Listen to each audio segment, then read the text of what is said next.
وفي 2005 ومن النووير كده بينزل كليب بيفرقع ويكسر الدنيا والبنت تختفي تاني. فاكر الدخلة دي؟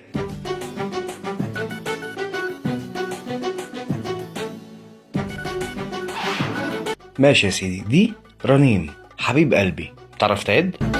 حبيب قلبي حياة قلبي شغل قلبي تعب قلبي جرح قلبي بيظلمني بيألمني يعذبني بيجرحني بيتعبني. لآخر الأغنية بقى احنا مكملين على كده، ومع ذلك الأغنية نجحت وكسرت الدنيا والبنت اختفت.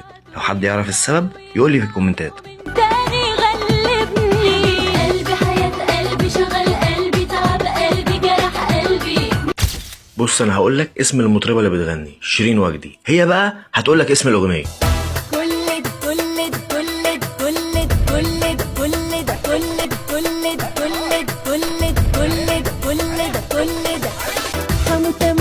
يا ريت والله. ومع المجهود الجبار اللي بذلته شيرين وجدي في تسجيل الأغنية دي لما نزلت كسرت الدنيا.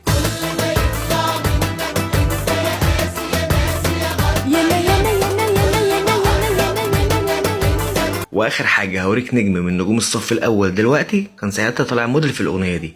لو عرفته اكتب لي اسمه في الكومنتات.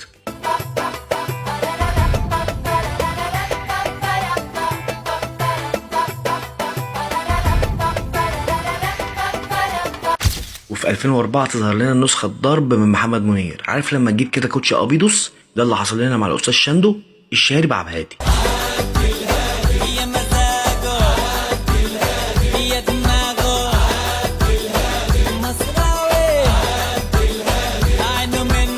وبرضه الأغنية نجحت وكسرت الدنيا ومعرفناش مين هو عبد الهادي. يسكت؟ لا، راح مستثمر النجاح ده في فيلم بقى.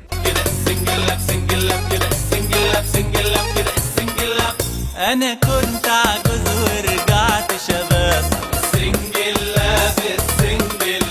من غيره بعيش في مرار وعذاب. طب سؤال الحلقة، حد من جيلي بعد 20 سنة عارف ايه هو السنجل لاب؟ اكتب لنا في الكومنتات. السنجل لاب صدقني أهم، يا سلام لو كان وياه عناب.